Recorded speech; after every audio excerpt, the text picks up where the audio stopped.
Toribio Etxebarria sari ospetsuetan parte hartzeko oinarriak aurkeztu dira.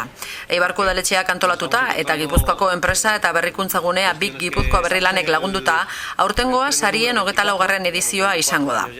Toribio Etxebarria sariak, ekintzailetza berritzaileari Euskadi sariak, Eibarko udaletxeak eta Big Gipuzkoa Berrilanek sortu zituzten 1990 urtean eta 1.000 euro baino gehiago banatzen dituzte. Berrikuntza, sortzeko almena, kreatibitatea, enpresen garapena eta berrikuntza teknologikoa bultzatzeko asmoarekin jaio ziren sariak eta 24 urte pasa ondoren helburu berarekin jarraitzen dute.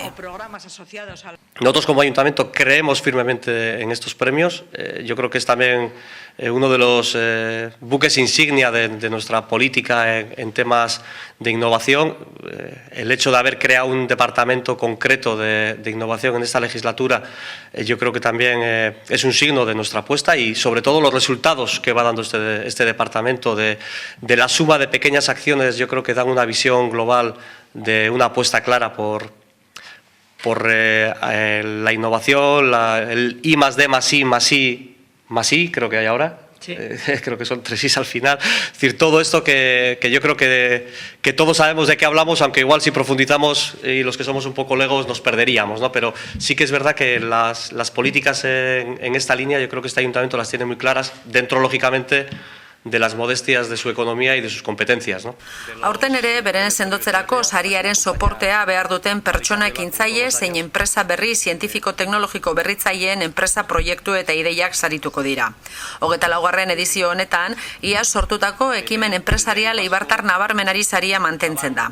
Ohorezko sari honek, Eibarko organizazioen ekimena goraipatu nahi ditu, hain zuzen ere, Eibarri maila individual zein kolaboratiboan balio handiko laguntza eskaintzen dioten jarduerak.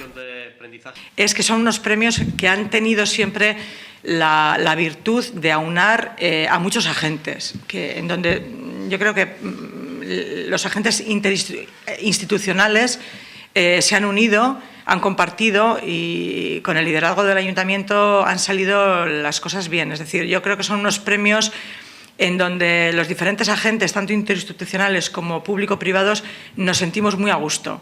Y eso es una característica, yo creo que también me gustaría resaltar que es como muy ibarresa, ¿no? A mí me parece que es muy ibarresa. Kandidaturak aurkezteko epea martxoaren 25. amaitzen da. Oinarriak, galdeketak, izen emate boletinak eta beharrezko dokumentazio guztia toribioetxebarria.com webgunean dago eskuragai.